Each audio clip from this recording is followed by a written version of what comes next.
네, 오늘은 23강 23번째 시간인데요. 사무엘상 24장 말씀을 보겠습니다.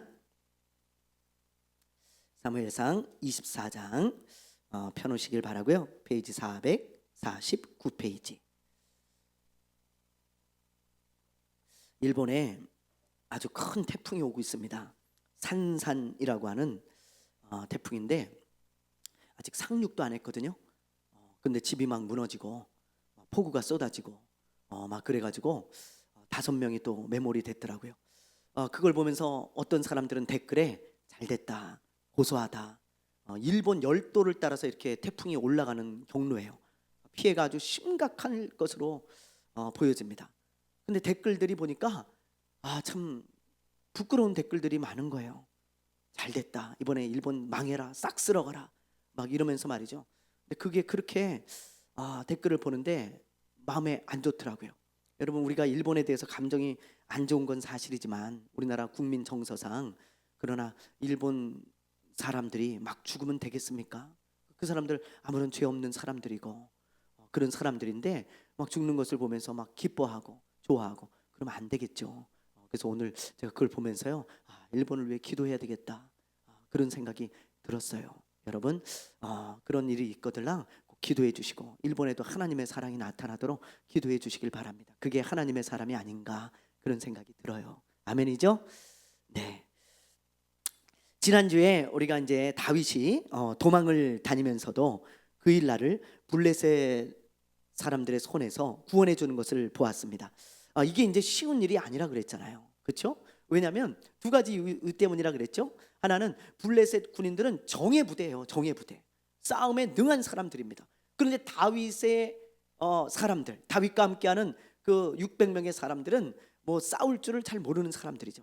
그런데 그런 사람들하고 붙어갖고 싸운다는 것은 굉장히 위험한 일이에요. 많은 사람들이 죽을 수도 있는 그런 일이었기 때문에 그 일날을 도와주는 것을 이제 다윗의 사람들이 좀 꺼렸고, 또 하나는 도망 다니고 있는 신세라는 걸 알아야 돼요, 다윗이.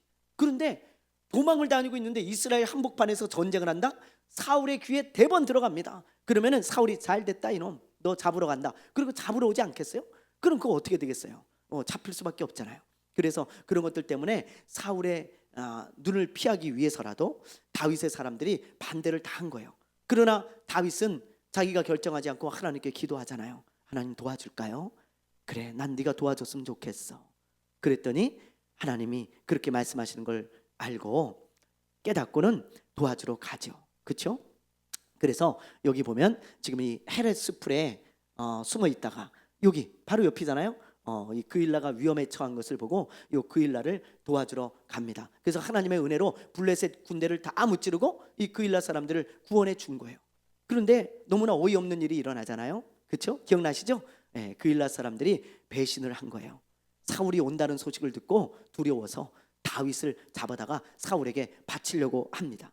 그걸 알고 다윗이 도망을 치죠. 그래서 어디로 도망칩니까, 여러분? 이 그일라에서 요 십광야로, 그리고 여기다가 이제 또 사울이 찾으러 오니까 마yon 황무지를 거쳐서 여기 요 사회 바로 옆인 엔게디 광야 또는 엔게디 요새라고 하는 곳으로 이제 도망을 친 거예요.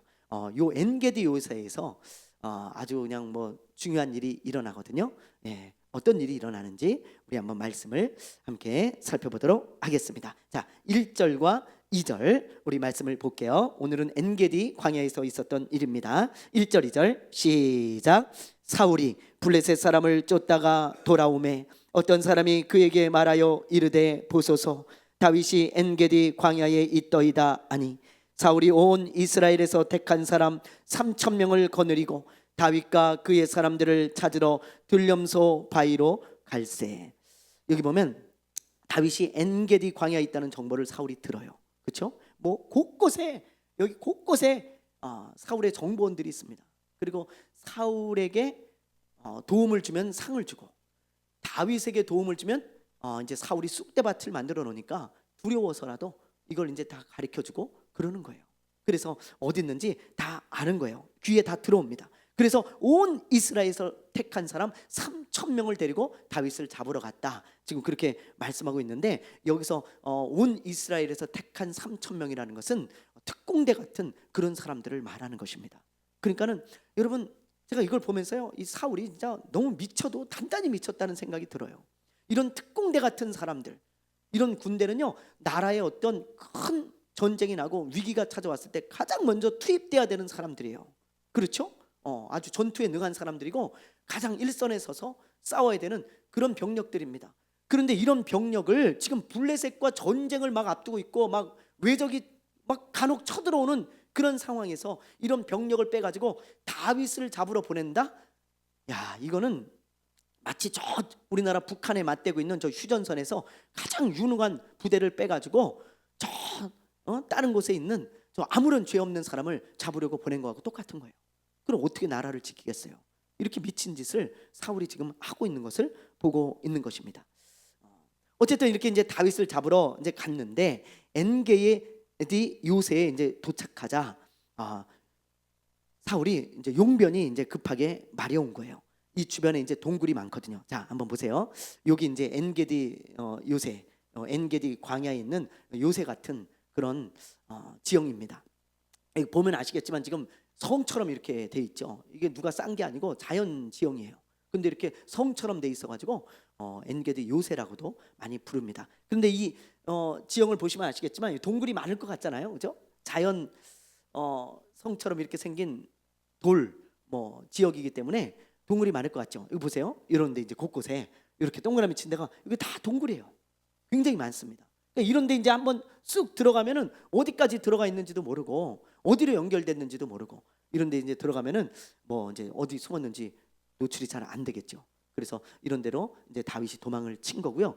여기 이제 엔게디라는 뜻은 이제 염소의 샘, 들염소의 샘 그런 뜻입니다. 그런 이름으로 봐서는 아마 짐승들이 와서 이제 많이 거하고 그리고 또 이제 오아시스 같은 게 있었다 그래요. 아까 여기 보면은 유대 광야 속에 오아시스 그랬잖아요. 이제 어떤 계곡 같은 것도 좀 있고 물이 좀 흐르는 데가 좀 있고 물이 고인 데가 있고 좀 그랬나 봐요. 그러니까 짐승들이 와서 물도 마시고 그런 지역이 바로 이 엔게디라고 하는 지역이었다고 합니다. 그러니까 이렇게 이제 동굴이 많으니까 사울이 이제 아무 생각 없이 내가 좀 용변을 좀 봐야 되겠다. 그리고 이 동굴 중에 하나로 들어갔는데 하필이면 그 동굴에 누가 있어요? 다윗이 있는 거죠. 야, 기가 막힌 일 아닙니까? 그 깊숙한 곳에 다윗이 딱 숨어 있어요. 다윗의 사람들과 함께. 그런데 사울이 용변을 보려고 들어왔는데 그걸 알 리가 있겠습니까? 알 리가 없잖아요. 그리고 이제 들어와 가지고 겉옷을 다 벗고 이제 용변을 보고 있는 겁니다. 그러자 이제 다윗과 함께한 사람들이 뭐라고 하는지 우리 한번 봅시다. 자, 4절 말씀 한번 볼게요. 4절 시작. 다윗의 사람들이 이르되 보소서 여호와께서 당신에게 이르시기를 내가 원수를 내 손에 넘기리니 내 생각에 좋은 대로 그에게 행하라 하시더니 이것이 그날이니이다 하니 다윗이 일어나서 사울의 겉옷자락을 가만히 베니라. 자, 보세요. 이거 뭐라고 하냐면 이건 하나님이 주신 기회입니다. 예? 그러니 어서 사울을 죽이고 이제 우리도 그만 좀 도망 다닙시다. 여기서 끝냅시다. 절호의 기회 아닙니까? 말씀만 하십시오. 그러면 우리가 가서 죽이겠습니다. 당신이 안 해도 됩니다. 다윗에게 그렇게 얘기를 하는 거예요. 여러분, 일리가 있는 말이잖아요. 아무런 죄가 없는 다윗을 죽이려고 쫓아다니는데 지금 그것 때문에 이 고생을 하고 있는데 지금 절호의 기회가 왔어요. 그냥 뒤로 가서 찌르면 끝납니다. 한 방에 끝나요. 그런데 다윗은 잠시 생각에 잠기는 거예요. 그러더니 내가 갈게. 그러면서 칼을 차고 갑니다. 당연히 다윗의 사람들은 죽이는 줄 알았겠죠. 그런데 다윗은 이렇게 사울의 옷자락만 살짝 베가지고 돌아온 거예요. 그러니까 다윗의 사람들이 얼마나 정말 어처구니가 없겠습니까? 아마 저는 이런 눈으로 봤을 것 같아요. 저 바보? 저 뭐지 저거? 저 바본가 진짜? 그런 생각을 하면서 정말 어떻게 보면은 어이없는 눈으로 바라보고 어떻게 보면 경멸하는 눈으로 바라봤을 것 같아요. 야, 저 왕이 된다는 사람이 저렇게 우유부단하고 저렇게 바보 천치 같을까? 야, 이런 상황에서는 저러면 안 되지. 다 그렇게 생각을 하는 거예요. 지금 다윗의 사람들이 전부 찬성을 한 거 아닙니까? 죽이자고. 그런데 다윗은 가서 옷자락만 베갖고 돌아왔으니 뭐지 저 바보는? 그런 눈으로 지금 보고 있는 거예요. 그러자 다윗은 사울을 왜 죽이지 않았는지 그 이유를 분명하게 말해줍니다. 자, 한번 볼게요. 6절에서 7절입니다. 한번 읽어봅니다. 시작. 자기 사람들에게 이르되 내가 손을 들어 여호와의 기름 부음을 받은 내 주를 치는 것은 여호와께서 금하시는 것이니 그는 여호와의 기름 부음을 받은 자가 되매니라 하고, 다윗이 이 말로 자기 사람들을 금하여 사울을 해하지 못하게 하니라. 사울이 일어나 굴에서 나가 자기 길을 가니라. 예, 다윗이 왜 죽이지 않았다고 합니까? 그 이유가 뭐예요? 다른 이유가 없어요. 다윗이 뭐 두려워서 그런 것도 아니고요. 다윗이 전쟁을 싸움을 못해서 그런 것도 아니고요. 다윗은 젊은 사람이고 싸움에 능한 사람이에요. 충분히 죽일 수 있어요. 근데 왜 안 죽인 거예요? 하나님이 기름 부은 왕을 죽이는 것은 하나님이 금하신 일이라 이 말이에요. 하나님이 그런 짓은 하지 말라 그랬어요. 그리고 금하셨다는 것은 하나님이 기뻐하지 않는 일이라는 뜻입니다. 그래서 다윗은 잠시 생각한 후에 이건 하나님이 금하신 거고 하나님이 기뻐하는 일이 아니야, 그렇게 생각하고 죽이지 않았던 거고, 돌아와서 우리 그런 짓 하면 안 된다, 이거는 하나님이 금하신 것이고 하나님이 기뻐하지 않는 일이다, 그렇게 설득을 시킨 것입니다. 저는 이걸 보면서요, 하나님이 왜 그토록 다윗을 좋아하고 왜 다윗을 하나님의 마음에 꼭 들어있는지 그 한 가지 이유를 또 발견하게 된 거예요. 오늘 말씀을 보면서 말이죠. 이 말씀을 또 보고 또 봐도 너무 은혜가 되는 거예요. 진짜 어떻게 이럴 수 있을까? 그렇죠? 근데 이게 하나님의 사람의 특징이더라고요. 성경을 봐도요, 하나님의 사람들은 항상 사람의 기쁨을 추구하기보단 먼저 하나님의 기쁨을 추구했어요. 여러분 보세요. 다윗의 사람들이 전부 기뻐하잖아요. 사울을 죽입시다. 절호의 기회입니다. 만약에 사울을 죽였으면 환호성을 질렀을 거예요. 다윗의 사람들이 너무너무 잘하셨습니다. 우리 이제 고생 끝입니다. 이야, 그러면서 막 하나님을 찬양하고 막 이랬을 거예요. 근데 다윗이 잠시 생각한 건 하나님이 이걸 기뻐하지 않아. 아무리 사람들이 기뻐해도 이건 하면 안 돼. 하나님의 기쁨이 아니야. 하나님이 원하시는 게 아니야. 그걸 먼저 생각한 거죠. 여러분, 대부분의 오늘날 크리스천들은 다윗과 반대로 행하는 경우가 많잖아요. 우리도 그럴 때가 참 많아요. 저도 그럴 때가 많습니다. 사람의 기쁨을 생각하다가 하나님의 기쁨을 놓칠 때가 많아요. 우리는 사람이 너무 기뻐해. 그러다 보니까 하나님이 이걸 기뻐하든 말든 그걸 상관하지 않는 거예요. 그리고 그냥 사람에게 기쁨을 주기 위해서 그런 행동을 할 때도 많고요. 또 하나님의 기쁨은 생각하지 않고 그런 행동을 할 때가 너무 많다는 거예요. 이게 오늘날 크리스천들의 모습이고 우리의 모습이 아닌지, 그걸 우리가 한번 생각해 봐야 합니다. 다윗은 그러지 않았다는 거예요. 여러분, 크리스천 정치인들이 이런 실수를 참 많이 하잖아요. 그렇죠? 너무너무 많이 합니다. 표를 받아야 당선이 되니까 표를 받기 위해 별짓을 다 해. 분명히 크리스천이래요. 자기는 정치인인데 자기는 크리스천이래요. 어느 교회 안수집사고 어느 교회 장로래요. 그런데 표를 받아야 하니까 하나님이 싫어하든 말든 아무런 신경도 안 씁니다. 동성애를 찬성하고 말이죠. 차별금지법도 찬성하고 동성결혼도 막 해야 된다고 그거 막 통과시키려고 그러고 말이죠. 이슬람도 들어오게 하고 막 이런 짓을 해요. 여러분, 심지어 불당에 가서 예불도 드리고, 그리고 사이비 뭐 이런 사람들하고 신천지 이런 데하고 손잡고 막 일도 하기도 합니다. 왜요? 표 받아야 당선되니까. 하나님이 싫어하든 말든 아무 상관하지 않는 거예요. 사람들이 막 좋아하면 사람들이 막 그냥 동성결혼 막 찬성하고 말이죠. 우리나라도 이제 선진국 대열에 들어가려면 이런 거 이제 인권을 존중해줘야 됩니다. 유럽 보세요, 미국 보세요, 저 호주 보세요. 잘 사는 나라들 선진국들은 다 동성결혼 찬성하고 다 이런 거 허용해서 인권이 그런 높은 나라들입니다. 우리도 이제 이렇게 가야 됩니다. 그러면서 막 사람들이 막 목소리를 내고 그런 걸 막 반기고 환영하고 막 이러니까 크리스찬 정치인이라고 하면서도 하나님이 그걸 기뻐하지 않는데, 그렇죠? 하나님이 절대로 기뻐하지 않는 일인데 그걸 막 찬성하고 그걸 막 통과시키려고 하는 모습들을 봅니다. 여러분, 그러면서 크리스천들에게 문자를 보내는 거예요. 자기는 독실한 크리스천이고 3대째 믿고 있고 막 이러면서 어느 교회에 출석하는 장로고 안수집사고 교회를 어떻게 섬겼고 아주 장문의 문자를 선거철만 되면 보내요. 여러분들한테도 오죠? 저한테도 옵니다. 여러분 와요. 저는 뭐 목회자니까 더 많이 오겠죠. 그래서 막 와요. 그러면 여러분 이게 진정성이 있어요? 진정성이? 그러면서 하나님을 위해, 교회를 위해 일한대요. 자기가 당선되면, 응? 악법들을 막겠대요. 뭐 근데 이게 진정성이 있냐고. 진정성이. 표를 받기 위해서 별짓을 다 하는 사람이 뭐 당선이 되면 하나님 편에 서겠어요? 여러분, 당선되기 전에 하나님 편에 서지 않는 사람은 당선되고도 않습니다. 속으면 안 돼요, 여러분. 다윗은요, 도망 다닐 때부터 하나님이 뭘 기뻐하실까를 생각했기 때문에 왕이 돼서도 그런 거예요. 왕이 돼서도. 근데 사람들은 꼭 이런 말을 많이 해. 이런 말을.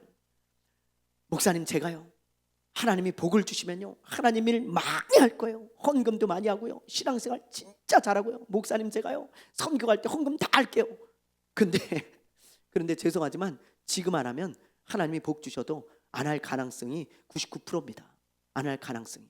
왜 그래요? 지금도 최선을 다해서 주님을 섬기지 못하고, 지금도 최선을 다해서 그렇게 헌신하지 못하는데 하나님이 복 주셨다고 갑자기 바뀔까요? 안 바뀌어요. 그렇게 바뀌지 않습니다. 여러분, 다윗이 만약에 하나님, 내가 왕이 되면 그때부터 내가 하나님 기뻐하는 일을 할게요. 그리고 만약에 도망 다닐 때 하나님이 기뻐하는 거 하지 않고 막 사울도 찔러 죽이고 그랬다면, 왕이 된 후에 갑자기 돌변해 가지고 그렇게 했겠어요? 말도 안 되는 일이에요. 여러분, 그런 일은 있을 수 없습니다. 그러므로 여러분, 다윗처럼 하나님의 마음에 꼭 드는 사람이 되려면요, 꼭 드는 사람이 되려면 지금부터 내 형편이 어떻든, 도망자든 어렵든 뭐 아니면 어떤 상황이든 지금부터 하나님이 뭘 기뻐하실까, 그걸 생각하면서 그렇게 하나님 편에 서는 습관과 훈련이 되면 하나님이 여러분에게 복을 주시고 잘 되게 하셔도 그런 사람이 되는 거예요. 그런 사람이. 그걸 꼭 잊지 마시기를 바랍니다. 오늘 그래서 제가 다윗을 보면서, 그래, 다윗은 도망 다니면서도 이렇게 하나님의 기쁨을 먼저 생각했구나, 사람의 기쁨보다. 그러니까 왕이 돼서도 하나님을 기쁘게 하는 사람이 되었구나, 합한 사람이 되었구나, 그거를 알겠더라고요. 여러분, 우리도 지금 상황과 형편에 상관없이 먼저 하나님이 무엇을 기뻐하실까 늘 그걸 생각하고 늘 그렇게 선택하며 살아가는 하나님의 사람들 되시기 바랍니다. 아멘. 네. 어쨌든 이렇게 이제 다윗은 사울의 옷자락만 베고 그냥 보내줬어요. 사울이 동굴에서 나와서 한참 이제 되었을 때 다윗도 동굴에서 나옵니다. 그리고는 큰 소리로 사울을 부르는 거예요. 자, 우리 8절 말씀 한번 볼게요.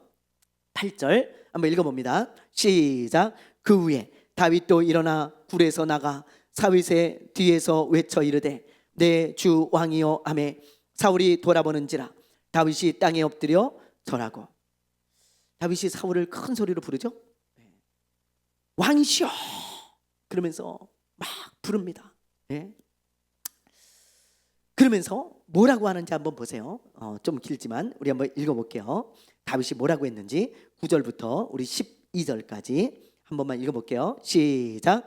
다윗이 사울에게 이르되 보소서, 다윗이 왕을 애하려 한다고 하는 사람들의 말을 왕은 어찌하여 들으시나이까? 오늘 여호와께서 굴에서 왕을 내 손에 넘기신 것을 왕이 아셨을 것이니이다. 어떤 사람이 나를 권하여 왕을 죽이라 하였으나 내가 왕을 아껴 말하기를 나는 내 손을 들어 내 주를 해하지 아니하리니 그는 여호와의 기름 부음을 받은 자이기 때문이라 하였나이다. 내 아버지여 보소서, 내 손에 있는 왕의 옷자락을 보소서. 내가 왕을 죽이지 아니하고 겉옷자락만 베었은즉 내 손에 악이나 죄가가 없는 줄을 오늘 아실지니이다. 왕은 내 생명을 찾아 해하려 하시나 나는 왕에게 범죄한 일이 없나이다.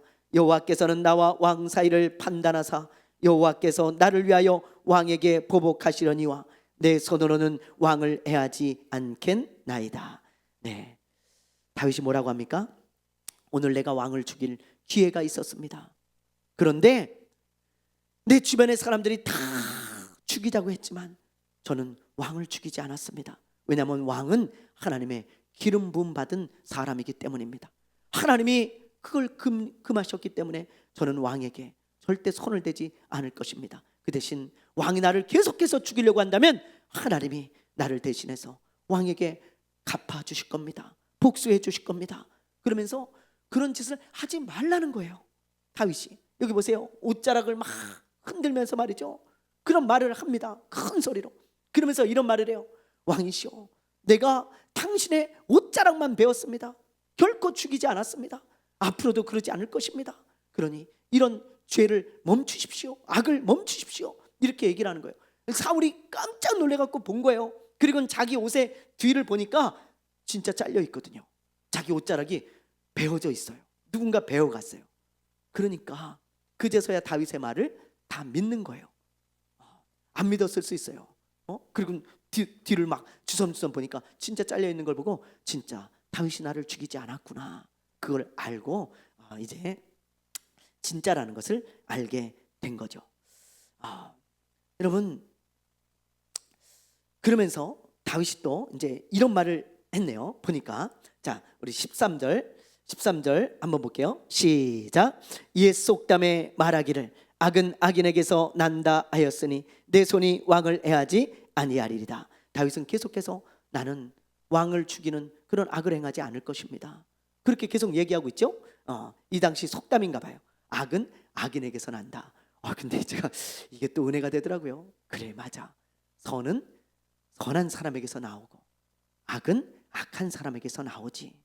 사람이 선해야 선을 행하는 것이지, 그잖아요. 그죠? 사람이 악하면 악한 짓을 해요. 악한 짓을. 이런 이야기가 있더라고요. 어떤 개구리가 전갈을 살려줬어요. 물에 빠진 전갈이 물에 빠져가지고 막 꼬르륵 가라앉는데 개구리가 그걸 보고 싹 살려준 거예요. 개구리는 수영을 잘하니까. 근데 이제 물에서 딱 나오니까 개구리가 야, 너 다행이다, 살아서. 그러니까 전갈이 그래, 고마워. 그런데 그러면서 독침으로 탁 쏜 거예요, 개구리를. 그러니까 개구리가 야, 너 왜 그래, 내가 널 살려줬는데. 그러니까 전갈이 하는 말이 뭔지 아세요? 이게 내 습성이야, 그랬다는 거예요. 이게 내 습성이야. 그러니까 야, 그걸 보면서 제가 그 이야기를 보면서 그래, 전갈은 그게 습성이다. 야, 이 못된 습성 말이지. 탁 쏴서 죽이는 거지, 개구리를. 그 자기 습성이라는 거예요. 악한 사람들은 그냥 악을 행하는 게 자연스러운 습성이잖아요, 그렇죠? 그래서 다윗은 왕이시오, 절대 악한 사람이 되지 마십시오. 나는 그런 악을 행하지 않을 겁니다. 그렇게 지금 말하고 있는 거예요. 그러면서 무슨 말을 하냐면 15절 한번 읽어볼게요. 시작. 그런즉 여호와께서 재판장이 되어 나와 왕 사이에 심판하사 나의 사정을 살펴 억울함을 풀어주시고 나를 왕의 손에서 건지시기를 원하나이다 하니라. 참 대단하죠. 다윗이 뭐라 그래요? 하나님이 재판장이 되어서 나와 왕 사이를 심판하사 나의 사정을 살펴 억울함을 풀어주시고 그리고 나를 왕의 손에서 건지시기를 원하나이다. 그런 고백을 한 거예요. 이게 다윗의 기도 제목이었거든요. 시편을 보고 이 사무엘상을 보면 다윗이 끊임없이 이렇게 기도하는 것을 보게 되어집니다. 저는 이런 다윗의 말을 묵상하다가 다윗이 참 인내심이 많은 사람이라는 것을 알게 되었어요. 왜냐하면 여러분 보세요. 다윗이 억울한 일을 당했다고 지금 말하잖아요. 나의 이 억울함을 하나님이 풀어주실 것입니다 그러는데 대부분의 사람들은 억울한 일을 당했을 때 자기가 빨리 풀려 그래요. 그렇죠? 그런데 다윗은 하나님께 기도로 맡기고 하나님이 풀어주실 때까지 어떻게 하고 있어요?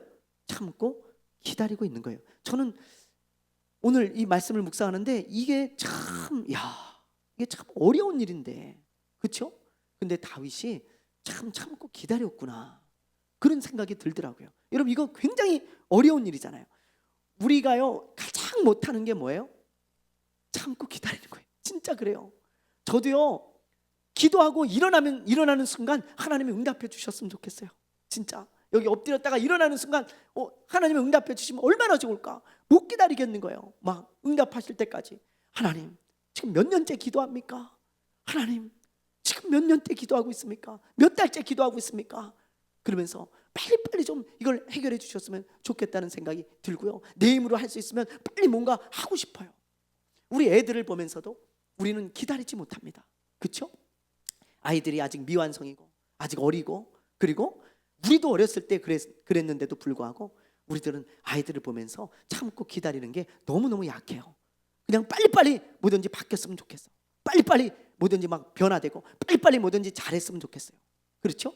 그게 우리의 마음이잖아요. 그런데 우리가 이렇게 기도하고 기다리지 못하잖아요. 그러면은 우리가 실수하고 그럴 때가 너무나 많아요. 실수할 때가. 아브라함이 그래서 여러분 실수하잖아요.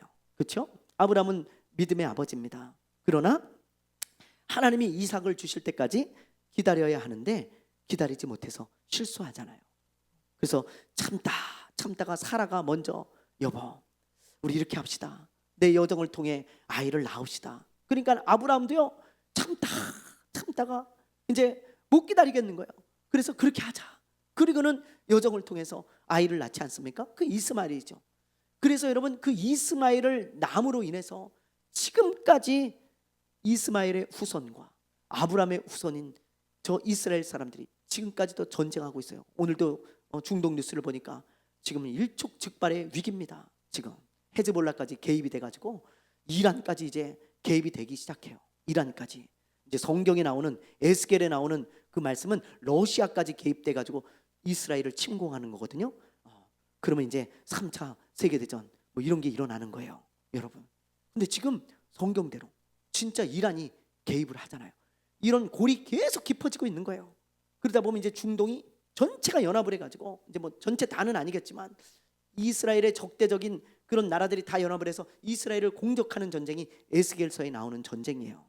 그런 일이 있고 나서 이제 주님이 공중에 재림하시는 거예요, 여러분. 그러니까 지금 상황이 굉장히 급박하게 돌아가고 있습니다. 어쨌든 그 얘기를 하는 건 아니고 지금은 이 아브라함이 그렇게 참고 기다리지 못해서 하나님이 주신다 그랬는데 기다리지 못해가지고 그런 실수를 하는 바람에 이렇게 피 터지는 싸움이 계속되고 있고 그런 어려움이 이스라엘에 있는 것입니다. 여러분 우리도 그럴 때가 많아요. 그렇죠? 네. 지지난주 목회 칼럼에 제가 기도에 관한 명언을 올렸어요. 스펄전 목사님이 이런 말씀을 하셨습니다. 기도하지 않고 성공했으면 성공한 그것 때문에 망한다. 스펄전 목사님이 기도하지 않고 성공하면 그것 때문에 망한다는 거예요. 왜 그럴까 제가 생각해 봤어요. 그랬더니 기도할 때 하나님의 마음을 주시잖아요. 겸손한 마음들, 하나님을 향한 마음들을 주시기 때문에 아마 영적인 그런 깨어있음 그런 것 때문에 그러겠죠. 그래서 스펄전 목사님이 그렇게 말씀을 하셨고요. 또 조지 밀러 목사님은 늙어갈수록 기도를 더 많이 해라. 그러해야 신령한 일에 냉랭해지지 않는다. 이건 뭐 우리가 지금도 경험하고 있는 거 아니겠습니까? 기도하지 않으면 마음이 냉랭해지잖아요. 그래서 조지 밀러 목사님은 그 고아들을 돌보면서 평생 기도하고 그리고 성경을 보면서 마음을 다잡고 그렇게 신앙생활을 하고 사역을 했던 분입니다. 늙어갈수록 나이가 들수록 기도를 더 많이 하라는 거예요. 그래야 냉랭해지지 않는다라는 거죠. 제가 이런 이제 기도의 명언들을 쭉 하면서 맨 마지막에 제가 생각한 명언을 딱 적어놨습니다. 이강근 목사. 그래서 기도하고 기대하며 기다려라. 야, 제가 생각해도 참 잘 생각한 말인 것 같아요. 근데 오늘 제가 이 말을 찾아보니까 어떤 목사님이 저하고 똑같은 생각을 하고 설교를 했더라고 보니까 그래서 저작권은 저한테 있는 건 아니고 지금 보니까 이렇게 생각하는 분들이 있는 것 같아요. 어쨌든 저는 그걸 몰랐어요. 누가 이렇게 생각했는지 몰랐고 저는 이런 마음을 가지고 기도했습니다. 하나님, 제가 기도합니다. 그리고 기대합니다. 하나님의 응답을. 그리고 기다리겠습니다. 그래서 이제 제가 기도하고 기대하며 기다려라. 요걸 이제 마음에 꼭 두고 살아가거든요. 근데 여러분 요 중에서 우리가 기다려라 요걸 잘 못해. 그렇죠? 근데 요게 가장 중요한 거예요. 여러분 성경을 보세요. 항상 하나님은 기도하고 기대하고 기다리라고 말씀하세요. 기도하고 기대하라까지만 말씀하시는 게 아니고 기대하고 기대하며 기다려라 거기까지 말씀하시는 거예요. 왜? 하나님의 응답은 자판기가 아닙니다. 자판기가. 그래서 주실 때까지 기다리고 포기하지 않아야 되는 거잖아요. 기대하면서 그 믿음으로 기대하며 기다리라는 거죠. 여러분 그래서 우리가 이 다윗을 보면서 다윗도 기도하고 기대하며 기다렸어요. 보세요. 다윗이 기도했죠. 하나님, 나의 억울함을 풀어주십시오. 나 아무런 죄 없는 거 하나님이 아시잖아요. 그러면서 하나님이 풀어주시기를 어떻게 해요? 기대했죠. 그리고는 지금 어떻게 해요? 풀어주실 때까지 기다리겠다는 거예요. 자기가 사울에게 손을 안 대겠다는 거예요. 대단한 믿음이에요. 선한 양심이고요. 참 하나님이 다윗을 왜 좋아했는지 정말 다윗의 이런 일대기를 보면 구석구석 그게 보여요. 그러나 이제 우리가 이런 것을 보면서 다윗은 정말 위대한 사람이니까 이런 사람이고 나는 안 돼, 이렇게 생각하시면 안 됩니다. 다윗도 이제 보게 되겠지만 그도 연약한 사람이고 실수도 많았고 그도 죄를 지을 때도 있었고 우리와 똑같은 사람이에요. 그런데 다윗은 이런 믿음을 가지고 이렇게 살아갔던 거죠. 우리도 이런 말씀이 도전이 되기를 바랍니다. 여러분 기도하고 기대하며 기다리시길 바래요. 기대하시길 바랍니다. 기다리시길 바랍니다. 여러분 참고 기다리면 하나님이 반드시 응답하셔서 놀라운 일을 행하실 거예요. 아멘. 자, 우리 이제 마지막으로 다윗이 이제 그런 호소를 했을 때 사울이 대답하는 말들이 있습니다. 사울이 뭐라고 대답을 했는지 우리 한번 보죠. 자, 16절에서 19절 우리 한번 볼게요. 16절에서 19절입니다. 다윗이 사울에게 이같이 말하기를 마침에 사울이 이르되 내 아들 다윗아 이것이 내 목소리냐 하고 소리를 높여 울며 다윗에게 이르되 나는 너를 학대하되 너는 나를 선대하니 너는 나보다 의롭도다. 내가 나 선대한 것을 오늘 나타내나니 여호와께서 나를 내 손에 넘기셨으나 내가 나를 죽이지 아니하였도다. 사람이 그의 원수를 만나면 그를 평안히 가게 하겠느냐. 내가 오늘 내게 행한 일로 말미암아 여호와께서 내게 선으로 갚으시기를 원하노라. 이게 이제 사울의 대답인데요. 요약하자면 이렇습니다. 다윗아, 나는 너를 죽이려고 했는데 너는 나를 살려주었으니 너는 의로운 사람이다. 나는 그렇지 못한데 너는 진짜 의로운 사람이구나. 여러분 이게 원수의 입에서 나온 말이에요. 야, 이게 다윗을 좋아하는 사람의 입에서 나온 게 아니고 원수의 입에서 나온 말이라고요. 원수의 입에서. 그러면서 사람이 원수를 만나면 좋게 그냥 보내주겠냐? 그런 사람이 어디 있겠냐? 그런데 너는 나를 좋게 보내줬구나. 오늘 내가 선한 일을 했으니 하나님이 갚아주시길 원한다. 야, 사울이 이런 말을 하죠. 이런 말을 딱 읽어보면 이런 생각이 들잖아요. 사울이 뭔가 지금 자기의 잘못을 뉘우치고 후회하는 것 같은 발언이죠. 그렇죠? 게다가 16절에 보면 울면서 그렇게 이야기를 합니다. 다윗의 목소리를 듣고 울면서 그런 이야기를 하는 거예요. 여러분 이렇게 이제 울면서 다윗 자기의 잘못을 후회하는 것 같은 발언을 이제 사울이 하는데 사울이 그런 말을 하면서 이런 또 부탁을 해요. 다윗아, 나는 네가 왕이 될 걸 알고 있다. 그러니 네가 왕이 되거들라 꼭 나의 후손들을 죽이지 말아줘라. 옛날에 왕들은 그러잖아요. 자기가 왕이 되면 전 왕의 후손들을 다 죽이죠. 왜냐하면 또 반란을 일으켜서 자기네들이 왕이 될 수 있으니까.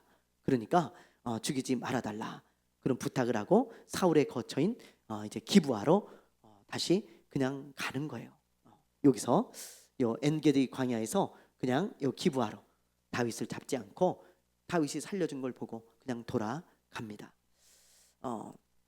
오늘은 이제 여기까지 할 건데요. 이게 이제 24장 마지막 절까지의 말씀인데 여러분과 함께 이제 마지막으로 나누고 싶은 말씀은 금방 아까 제가 이야기한 말씀입니다. 아까 이야기했듯이 사울은 이제 원수에게도 선을 행하는 다윗을 보면서 자기의 잘못된 행동을 뉘우치는 것 같은 발언, 후회하는 발언, 그런 것 같은 발언을 하잖아요. 나는 의롭지 못한 사람이고 너는 의로운 사람이다. 이러면서 이제 그런 발언을 하는데 이런 말을 한 후에 사울의 행동이 바뀌었을까요? 여러분? 바뀌었어요? 이제 나중에 보면 아시겠지만 전혀 아닙니다. 이런 말을 하고 기브아로 돌아가잖아요. 그런데 또 사울을 죽이겠다고 또 찾으러 가요. 금방.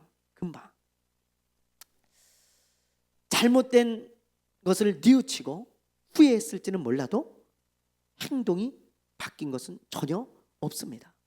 그러므로 여러분 사울처럼 잘못된 행동인 줄 알면서도 전혀 돌이키지 않는 사람, 이런 사람이 되면 안 돼요. 여러분 그렇겠죠? 이런 사람은 희망이 없는 사람이에요. 잘못된 걸 알아요. 근데 돌이킴이 없어요. 뉘우치는 것 같고 말은 그렇게 하는 것 같은데 돌이킴은 없어요. 그런 사람은 전혀 희망이 없는 사람입니다. 또 똑같은 짓을 계속하면서 살아가는데 무슨 희망이 있겠어요? 그리고 하나님이 그런 사람에게 복을 주시겠어요? 그럴 수 없다고요. 출애굽기에 나오는 이스라엘 사람들, 다윗을 계속 죽이려고 하죠. 출애굽기에 나오는 이스라엘 사람들을 보세요. 이스라엘 사람들이 딱 그런 사람들이죠. 이 사람들은요, 출애굽을 하고부터 입을 열기만 하면 뭘 했어요? 원망과 불평을 했던 사람들이에요. 감사를 몰랐던 사람입니다. 하나님이 그렇게 은혜를 베풀어 주셔도, 하늘에서 만나를 내려주시고 반석에서 물을 내주셔도 늘 입만 열면 불평, 불만, 원망, 이게 아주 그냥 습관이 됐던 사람들이죠. 하나님이 이것을 고쳐보려고 그냥 말씀으로도 그냥 타이르시고 끊임없이 불평하지 말라고, 원망하지 말라고 말씀하시고, 그리고 여러 가지 사건을 일으켜 주시잖아요. 막 불뱀이 와서 막 물게도 하고, 그리고 막 여러 가지 재앙도 주시고 전염병도 주시고 막 여러 가지 어려움도 주시고. 왜냐하면 하나님이 원망 좀 하지 말라고, 이제 좀 그것 좀 고쳐보라고, 그렇게 하나님이 여러 가지 경험도 하게 하신 거예요. 이런 경험을 하다 보니까, 이런 경험을 했을 때는 잠깐 자기네 잘못을 뉘우치는 것 같아요. 그래서 모세에게 막 잘못했습니다 막 그러기도 하고 자기네들 잘못을 뉘우치고 후회하는 것도 같았죠. 그런데 여러분, 이 사람들의 행동이 변했습니까? 안 변했잖아요. 이 사람들은요, 또 며칠 지나니까 또 불평하는 거예요. 또 원망하는 거예요. 하나님이 우리를 죽이려고 여기로 보내셨나? 왜 물을 안 주는 거야? 왜 고기도 안 주는 거야? 이집트로 그냥 돌아가자. 하나님이 우리 죽이시려나 봐. 그러면서 막 원망하고 또 불평하는 거예요. 하나님이 그 소리를 듣고 참다 하나님께서 1세대들을 광야에서 다 죽이시잖아요. 너희들은 가나안 땅에 들어갈 수 없다, 안 되겠다. 그리고는 2세대만 들여보내시죠. 여러분, 이 사람들은요, 돌이킬 줄을 모르는 사람들이었어요. 자기네들이 잘못됐다는 것을 알았어요. 뉘우치기도 했어요. 근데 돌이키진 않아요. 이런 사람들은 희망이 없습니다. 하나님이 이 사람들에게 희망을 보질 못한 거예요. 그 죽이신 거죠. 여러분, 우리도 마찬가지예요. 우리도 돌이킬 줄 아는 사람, 그 사람이 희망이 있는 사람이에요. 그리고 하나님이 복 주시는 사람입니다. 사람은 누구나 잘못해요. 그렇죠? 저도 잘못하고 여러분도 잘못하고. 근데 그 잘못했을 때 그냥 뉘우치기만 하면 안 돼요. 그렇죠? 돌이킴까지 있어야 돼요. 그게 진정한 회개고, 그게 진정한 하나님의 사람입니다. 요즘 김호중 씨 사건 때문에 음주운전에 대한 강력한 처벌을 요구하는 목소리가 참 많습니다. 음주운전에 대한 처벌이 너무 약하니까 음주운전 재범률이 굉장히 높아지고 있어요. 우리나라 굉장히 높습니다. 음주운전 재범률이. 통계를 보니까 진짜 심각하더라고요. 여러분 보세요. 이걸 2018년에 51.2%예요. 근데 지금 19년, 20년, 21년, 21년 거의 45%대 나오죠. 여러분, 45%면 50%에 육박한 거예요. 한 번 음주운전을 해가지고 사고를 내거나 사람을 죽이거나 다치게 하거나 검거가 됐어요. 근데 또 음주운전을 하는 재범률이 우리나라는 50%에 육박해요. 50%에. 엄청 심각한 겁니다.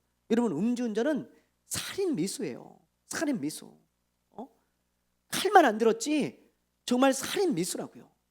그런데 그런 엄청난 범죄를, 이런 살인 미수를 재범하는 사람들이 반 정도가 된다는 거예요. 엄청나지 않아요? 사고를 쳤을 때, 사람을 죽이거나 다치게 하고 사고를 쳤을 때 얼마나 후회하겠어요, 이 사람들이. 그렇죠? 다시는 그러지 말아야지. 얼마나 뉘우치겠냐고요. 그런데 또 술을 먹고 운전하는 사람이, 돌이키지 않는 사람이 절반이 돼요. 여러분, 얼마나 정말 안타깝고 슬픈 현실입니까? 그런데 우리도 그러지 않나 돌아봐야 돼요. 우리도 뭔가를 잘못했을 때 엄청 후회하죠. 그렇죠? 뭔가를 잘못했을 때. 근데 그런 행동을 또 하는 재범률이 얼마나 돼요, 여러분? 우리도. 그렇죠? 남에게 어떤 상처를 주거나 아니면 어떤 그런 잘못된 행동을 했을 때, 다시는 그러지 말아야지. 그러지 말아야 되겠다. 그래 놓고는 또 그런 행동을 하는 게 얼마나 많냐고요. 여러분, 우리가 이걸 좀 신경 쓴다면 정말 희망이 있는 사람이 될 거예요. 뭔가 좀 바뀌는 사람이 되고 변화되는 사람이 되고 하나님이 복 주시는 사람이 될 겁니다. 사울을 보면서 오늘 그 말씀을 여러분과 함께 나누고 싶었어요. 아, 사울은 정말 잘못한 줄 알면서도 뉘우치기만 하고 돌이킴이 없었던 사람이구나. 돌이킴. 우리가 사울처럼 되면 안 되겠습니다. 여러분, 우리 삶 가운데 늘 유턴, 돌이킴이 있기를 바랍니다. 아멘. 네, 오늘 여기까지 하겠습니다. 오늘 우리 기도할 때요, 하나님, 내가 항상 실수하고 잘못할 때가 많습니다. 그러나 이제 깨달았으면 돌이킬 줄 아는 사람이 좀 되게 해주십시오. 사울과 같은 그런 어리석은 사람 되지 말게 해달라고 여러분 꼭 기도하시기를 바라요. 우리 이 시간에 잠시 기도하며 나가겠습니다.